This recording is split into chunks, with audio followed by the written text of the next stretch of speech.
What up YouTube? How are we feeling today? Hope you're doing great, hope you're doing fantastic. Back with another Division 2 video and back with another banger of a build. Yes guys, last week I showed you of course the Protection from Elite's AR build, and today it's time for a Protection from Elite's SMG build. I got another one cooking, but this one is very nice to play with and a little bit easier to make.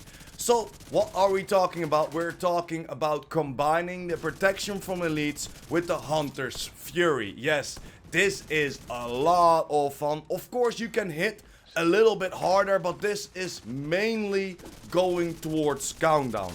This build will definitely help you within countdown, and probably a little bit less within missions, as Protection from Elites, of course, only helps protect you from elite enemies, so gold bars. So the red bars and the purple bars are a little bit tougher to fight, especially with this SMG build, because you need to be close. And the beautiful thing about this build is you do not have to worry about your procs being away. The only thing that you have to worry about is being in that 15-meter range. But that's pretty quickly, and because we are running around with, of course, the Lady Death. Yes, we're working with the Lady Death on this build. So the Lady Death in combination with the Hunter's Fury, of course, comes with the Lady's Fury build. And this is a lot of fun, guys. Definitely test it out. But enough intro, guys. Let's dive right into the gameplay. And this gameplay is without any damage buffs. So no close range, no long range damage buffs within countdown. This is just straight up the base build. Because if you have that close range damage and or that long range damage, your build will shred even harder. But I just wanted to showcase without any damage buffs. Enjoy!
Now that's under control. You just need to vent the remaining steam, and you should be good to go. High-risk target detected. Rogue airburst seeker. Gotta ditch this place.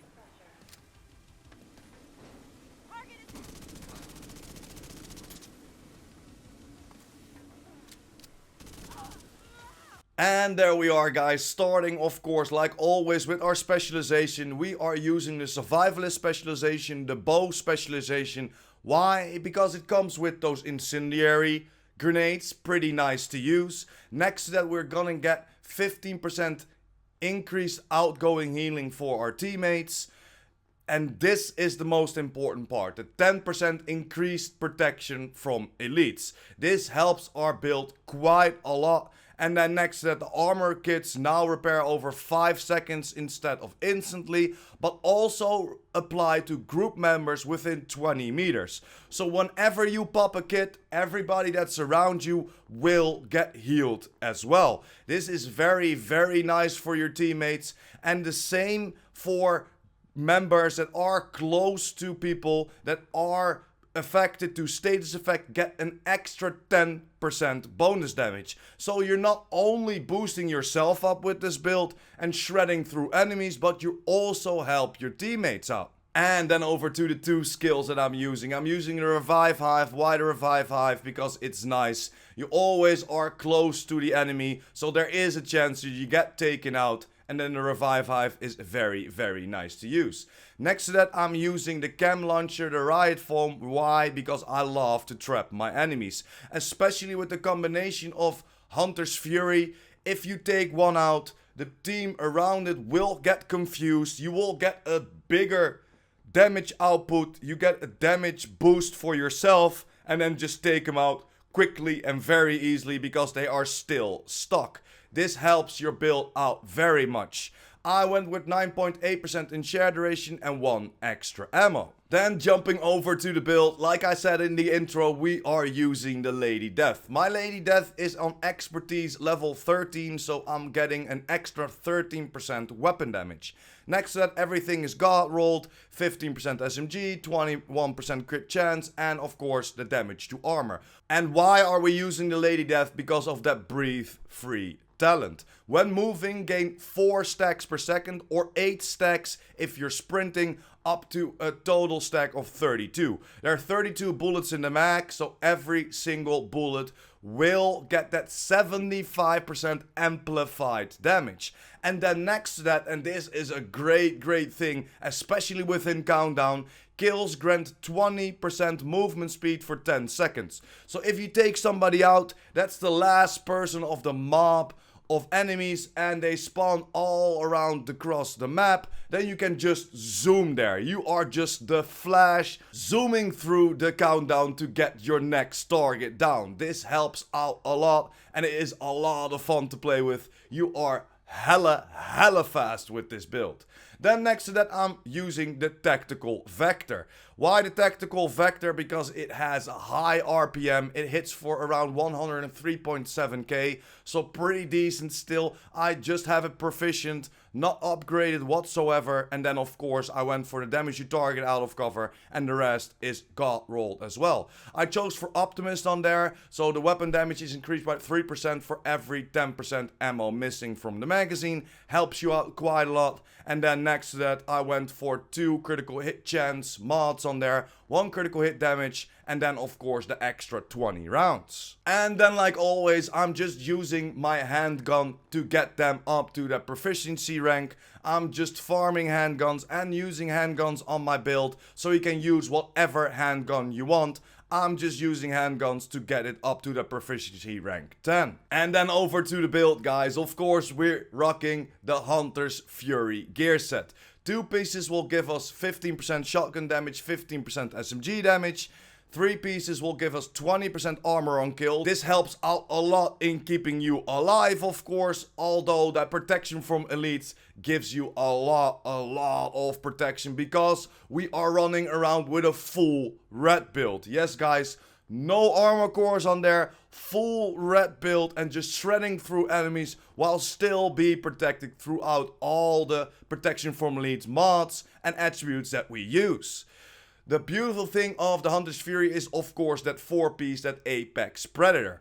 Enemies within 15 meters receive a debuff, amplifying your weapon damage against them by 20%. So if you're close in that 15 meter radius, your enemy's damage output will be lower and your damage output will be higher. Then after that, killing a debuffed enemy with your weapon disorients other enemies within 5 meters and amplifies the weapon damage by 5% for 10 seconds, stacking up 5 times. So in the perfect world, you will get 45% extra amplified damage, and that's why this build still can shred. Of course, there are a few other builds that will hit harder, but this is a lot of fun to play with and pretty easy to make for a protection from elites build. Like I said, I went for full weapon damage, world critical hit damage on there, and I finally found that 13% protection from elite mod. I need like 5 more, but I finally found one, so hopefully this will give me the rest of the protection from elites mods as well. Then I did exactly the same, of course, for the gloves. 15% weapon damage, 12% critical hit damage rolled on there. Then I chose to go for the chest. Why the chest? Because it comes with an endless hunger. Increases duration of the Apex Predator stacks from 10 to 30 seconds. So if we read above, the extra damage that we can do is now for 30 seconds instead of only 10 seconds. This helps out a lot and will boost your damage quite a lot. Then of course weapon damage, critical hit damage and the 12% protection from elites mods on there. Then I also went for the backpack. Why the backpack? Overwhelming force on there. Increase the radius of the disorient on the apex predator kills from 5 meters to 10 meters. So we're getting an extra 5 meters of disorient around. So if you foam them in the door opening, just take out one and you have a big boost of 25% extra amplified damage. They are stuck through your foam and you can just take them out quickly and very easily. Why did I choose for the backpack and the chest? Because we of course are going for a protection from elites build. So we have the holster, the improvised holster, with that 15% weapon damage, 6% critical hit chance, 12% critical hit damage, and of course, because it's the improvised holster, we can add a mod to there. So I went for another 12% protection from elites. I did exactly the same for the knee pads, improvised knee pads, weapon damage, critical hit chance, and then of course added that 12% protection from elites mods on there. These things can be crafted, guys. The improvised gear, so the knee pads and or the holster, whatever you like to go for, can be crafted. The only thing that you have to do is just run through your crafting bench, then open up the menu, go for whatever you like to craft. I will always go for the holster, the knee pads and the gloves. Just open up, for example, the holster and then scroll down. You'll see improvised holster. It will set you back some polycarbonate, electronics and protective fiber, of course, for the holster. Craft this and you have a chance to get it with critical hit chance, critical hit damage and or of course weapon damage. This is the way to get the improvised holster and or the other improvised gear. You can only craft it. You cannot find it in the game.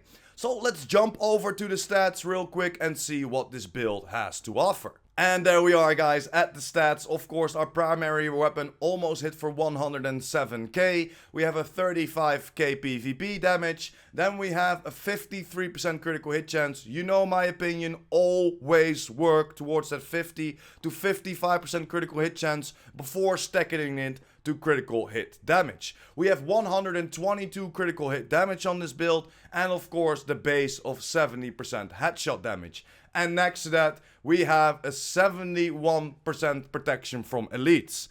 Why the 71? Because we're getting that extra 10% from our specialization. And then the rest is from our mods. This helps you protect yourself a lot. Especially in countdown. Like I said in the intro, this is more of a countdown build than it's just an all-around build. But it's a lot of fun to play with. So yeah, guys, let me know in the comments down below what you think about this build. Did you work on this build already? And I'm not saying that I came up with this build. This build probably has been made like a year ago or maybe 2 years ago. But why am I making it now? Because it's coming in clutch with countdown. Almost only elite enemies there, so you will always be protected against those elite, against almost every single enemy that the countdown throws at you. That's why this build is so much fun to play in countdown. But again, let me know in the comments down below what you think about this build. But that's pretty much it for today. Thanks for watching, hope you enjoyed. Don't forget to smash that like button and hit that subscribers button. And of course the notification bell. PurePrime out!